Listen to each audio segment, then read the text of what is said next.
अध्याय 6 कंपनी लेखे सेकंड ऋणपत्र असंचयी शोधन कोष पद्धति नॉन कैमुलेटिव सीकिंग फंड मेथड कक्षा 12 वाणिज्य वर्ग। असंचयी शोधन कोष पद्धति। असंचयी शोधन कोष पद्धति के अंतर्गत ऋण पत्रों की कुल राशि उनके जीवन काल में विभाजित कर दी जाती है और इतनी धनराशि प्रतिवर्ष ऋण पत्र शोधन कोष खाते में धनी और लाभ हानि विवरण में ऋणी कर दी जाती है।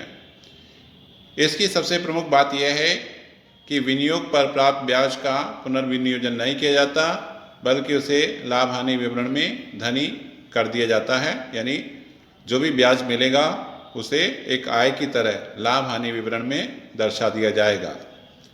उदाहरण के लिए यदि 1 लाख रुपए के ऋण पत्रों को 10 वर्ष के पश्चात शोधन करना है तो प्रतिवर्ष 10,000 रुपये की राशि लाभ हानि विवरण से विनियोजित कर दी जानी चाहिए। दूसरी विधि यह है कि प्रतिवर्ष किसकी राशि निश्चित न की जाए, अर्थात सुविधा अनुसार जितनी राशि संभव हो इस कार्य के लिए ले ली जाए और हर साल कंपनी अपनी रोकड़ की स्थिति को देखते हुए इस राशि से प्रतिभूतियां क्रय कर ले, अर्थात ये राशि विनियोजित कर दे। ऐसा करने पर शोधन कोष और विनियोग खातों का योग समान होना आवश्यक नहीं होता है, अर्थात जितनी राशि हम निकालेंगे और जितनी राशि हम विनियोग करेंगे दोनों खातों का शेष बराबर नहीं होगा, ये कोई आवश्यक नहीं है। अब जानते हैं संचयी शोधन कोष तथा असंचयी शोधन कोष में अंतर। तो देखिए, अंतर का आधार है धनराशि की मात्रा। संचयी शोधन कोष में इसमें एक निश्चित धनराशि प्रतिवर्ष अंतरित की जाती है, यानी प्रत्येक साल हम जो एक निश्चित धनराशि इसमें अंतरित करते हैं ऋण पत्र शोधन कोष खाते में। जबकि असंचयी शोधन कोष में इसमें धनराशि की मात्रा कंपनी की रोकड़ की स्थिति के अनुसार बदलती रहती है। ज़्यादा रोकड़ होगी ज़्यादा राशि और अगर कम होगी तो कम राशि। दूसरा है विनियोजन। संचयी शोधन कोष पद्धति में जितनी हम किस्त की राशि निकालते हैं अंतिम धनराशि आवश्यक रूप से विनियोजित कर दी जाती है, जबकि असंचयी शोधन कोष में अंतिम राशि का विनियोजन होना आवश्यक नहीं है। तीसरा है ब्याज। संचयी शोधन कोष पद्धति के अंतर्गत विनियोजित खाते पर प्राप्त ब्याज संचयी शोधन कोष खाते में जमा होता है तथा प्रत्येक वर्ष अंतरित की जाने वाली धनराशि के साथ इसे भी विनियोजित कर दिया जाता है, यानी ब्याज पर भी ब्याज लगेगा। जबकि असंचयी शोधन कोष पद्धति में विनियोग से प्राप्त ब्याज के रूप में आय को व्यापार की आय माना जाता है और उसे लाभ हानि विवरण पत्र में क्रेडिट कर दिया जाता है, यानी एक आय के रूप में दर्शाया जाता है। जबकि अगला पॉइंट है व्यावहारिकता। यह एक आदर्श पद्धति है, व्यावहारिक पद्धति नहीं, क्योंकि व्यवहार में प्रत्येक वर्ष जो एक निश्चित राशि हस्तांतरित करने में कठिनाई आती है। जबकि असंचयी शोधन कोष पद्धति एक व्यावहारिक पद्धति है और ये रोकड़ की स्थिति के अनुसार धनराशि को हस्तांतरित और विनियोजित करती है। तो इस प्रकार से हमने जाना था संचयी शोधन कोष तथा असंचयी शोधन कोष पद्धति में अंतर। अब हम जानते हैं संचयी शोधन कोष से संबंधित प्रविष्टियां, जो कि निम्न प्रकार से होंगी। कोष पद्धति लेखा विधि आज हम जानेंगे। इस विधि में किस प्रकार से हम लेखांकन करेंगे। देखिए, प्रथम वर्ष में लाभ हानि विवरण पत्र से निश्चित राशि शोधन कोष में हस्तांतरित करेंगे। तो किस प्रकार से प्रविष्टि होगी। पहली प्रविष्टि हो जाएगी लाभ हानि विवरण से शोधन कोष में धनराशि हस्तांतरित करने पर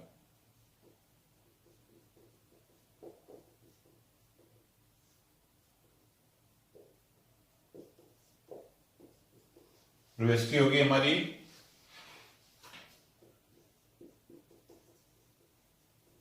स्टेटमेंट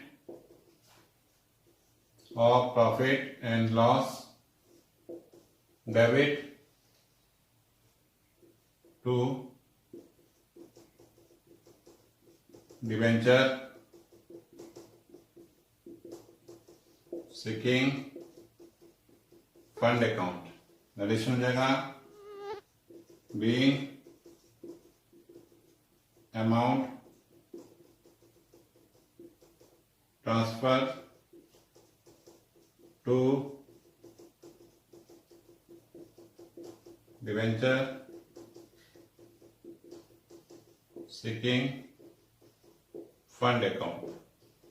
तो इस प्रकार से पहली प्रविष्टि होगी। अब दूसरी प्रविष्टि, धनराशि को विनियोजित करने पर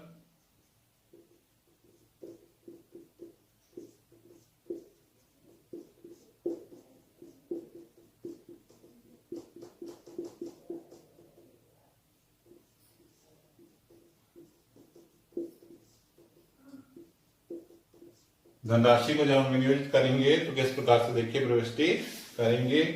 दूसरी प्रविष्टि हो जाएगी हमारी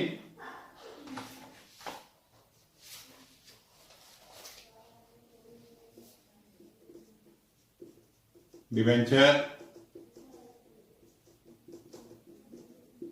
seeking fund investment account debit to bank account. Narration हो जाएगा बीइंग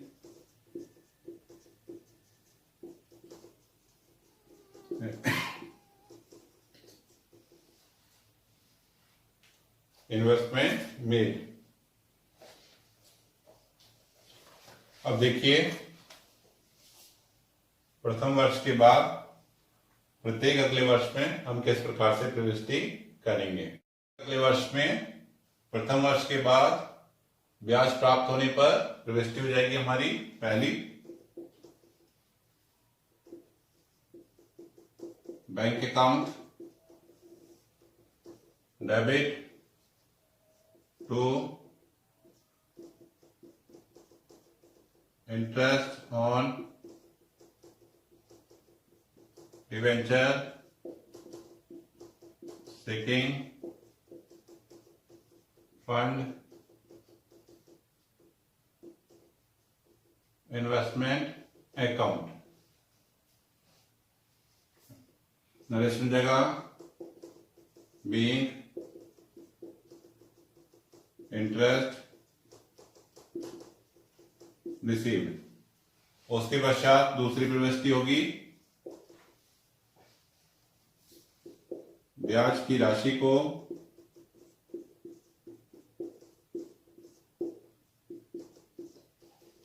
लाभ हानि विवरण में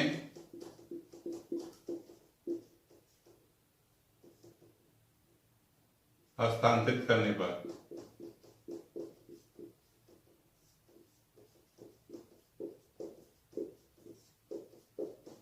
तो देखिए इस विधि के अंतर्गत असंचयी शोधन कोष पद्धति के अंतर्गत जो ब्याज की राशि है उसको हम आगे विनियोजित नहीं करते हैं, बल्कि जो ब्याज हमें मिलता है उसको एक लाभ की तरह मानकर हम लाभ हानि विवरण में हस्तांतरित कर देते हैं। तो उसके लिए प्रविष्टि हो जाएगी हमारी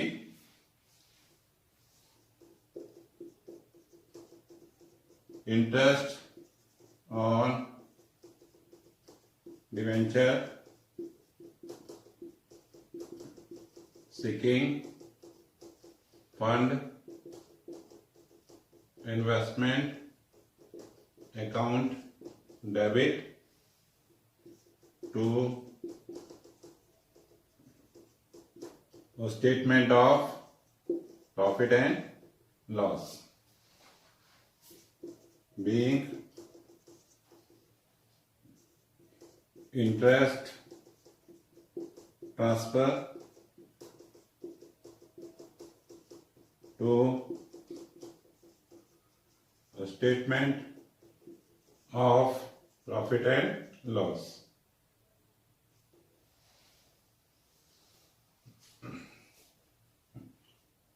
इसके पश्चात फिर जिस प्रकार से हम प्रत्येक वर्ष किस्त निकालते हैं, धनराशि लाभ हानि विवरण से हस्तांतरित करेंगे सीकिंग फंड में।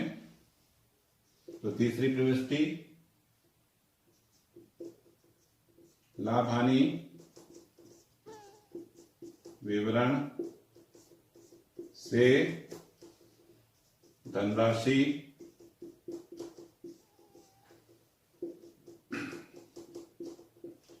ऋण पत्र शोधन कोष में हस्तांतरित करने पर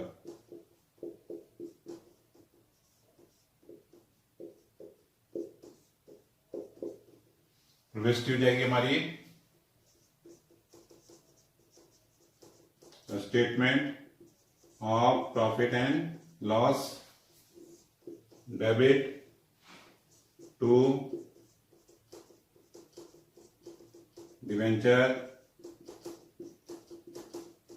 सीकिंग फंड अकाउंट। नरेशन जाएगा same being amount transfer to debenture sinking fund account. उसके पश्चात चौथी प्रविष्टि हो जाएगी धनराशि को विनियोजित करने की।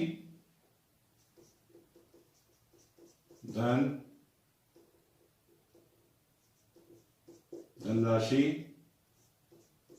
का विनियोग करने पर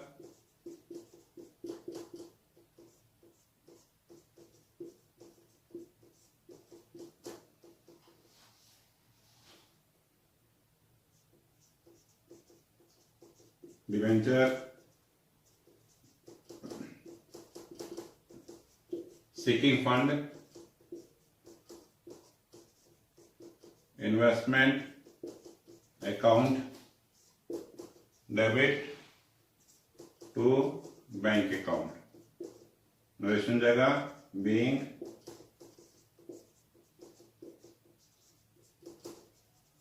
इन्वेस्टमेंट मेड। तो इस प्रकार से प्रथम वर्ष के बाद प्रत्येक अगले वर्ष में हम जो है प्रविष्टियां करेंगे।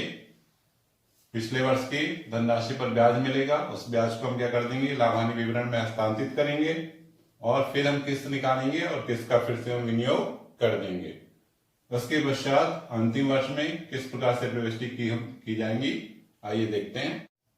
अंतिम वर्ष में ब्याज की धनराशि प्राप्त करने पर सेम द्वितीय वर्ष की तरह ही प्रविष्टि है, वही प्रविष्टि है bank account debit to interest on debenture sinking fund investment account being interest received. उसके पश्चात ब्याज की राशि को हम लाभ हानि विवरण में हस्तांतरित करेंगे, तो उसके लिए interest on debenture sinking fund investment account debit to statement of profit and loss being interest transfer to statement of profit and loss. उसके पश्चात तृतीय वर्ष भी हम किस्त निकालेंगे अपनी, तो किस्त निकालेंगे तो लाभ हानि विवरण से धनराशि ऋण पत्र शोधन कोष में हस्तांतरित करने पर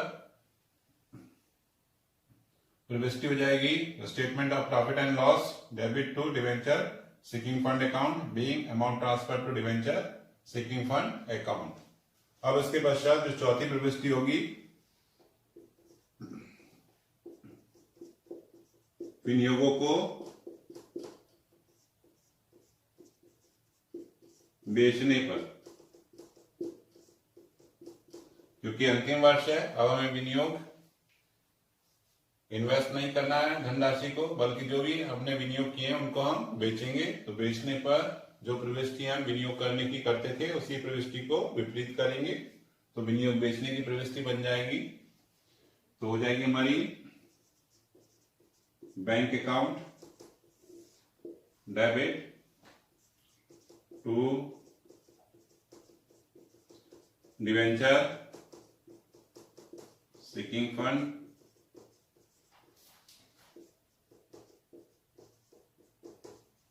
इन्वेस्टमेंट अकाउंट। नरेशन जगह बीइंग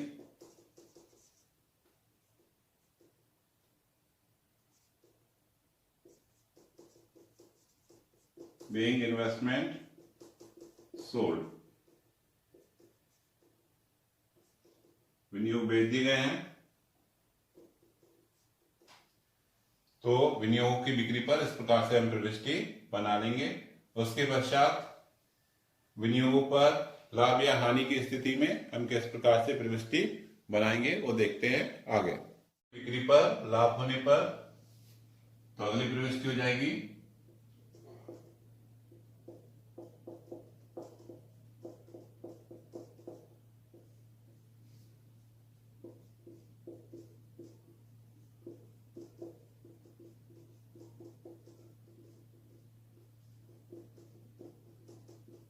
विनियोगों के विक्रय पर लाभ होने पर यदि विनियोगों को उनके अंकित मूल्य से अधिक मूल्य पर बेचा जाएगा तो लाभ होगा, और ऐसी स्थिति में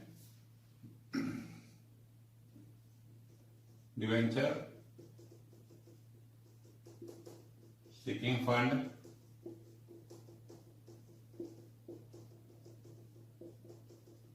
इन्वेस्टमेंट अकाउंट डेबिट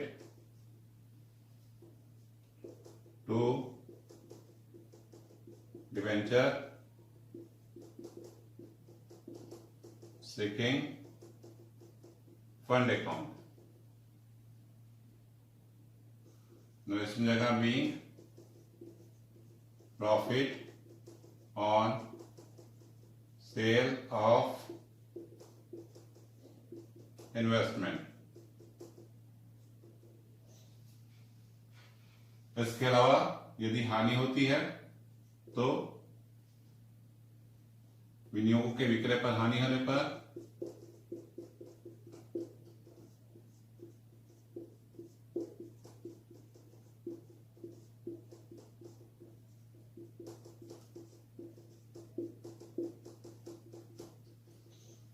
उपरोक्त प्रविष्टि की विपरीत प्रविष्टि हम कर लेंगे तो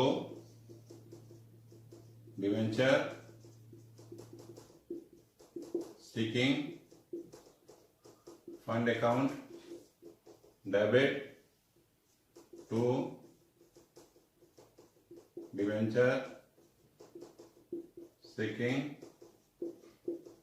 फंड इन्वेस्टमेंट अकाउंट, नरेशन जगह being loss on sale of investment. तो इस प्रकार से प्रविष्टि हमारी बन जाएगी। उसके पश्चात अगली प्रविष्टि है ऋण पत्रों के शोधन के लिए। तो शोधन का है, जब ऋण पत्र जारी किए थे तो bank account debit to debenture account. अब लिखेंगे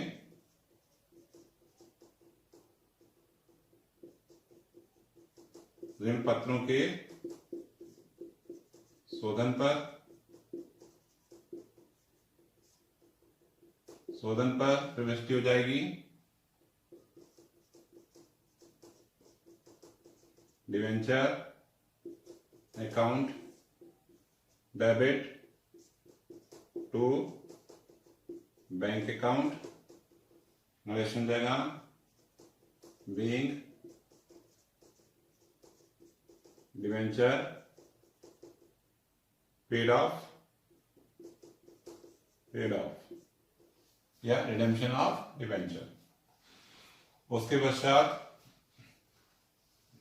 ऋण पत्र शोधन कोष का खाते का जो शेष है उसको हम सामान्य संचय में हस्तांतरित करेंगे। तो अगली प्रविष्टि बन जाएगी ऋण पत्र शोधन कोष को सामान्य संचय खाते में हस्तांतरित करने पर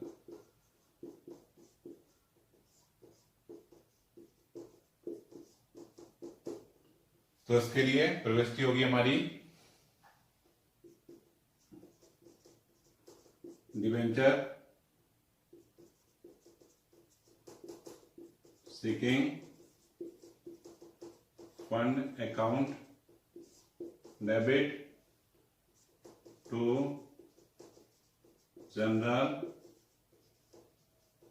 रिजर्व अकाउंट। नरेशन रहेगा being balance of debenture sinking fund transfer to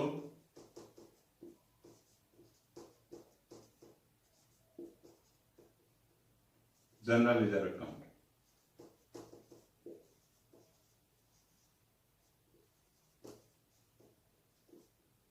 तो इस प्रकार से स्टूडेंट्स संचयी शोधन कोष पद्धति के अंतर्गत हम प्रविष्टियां तैयार कर लेंगे।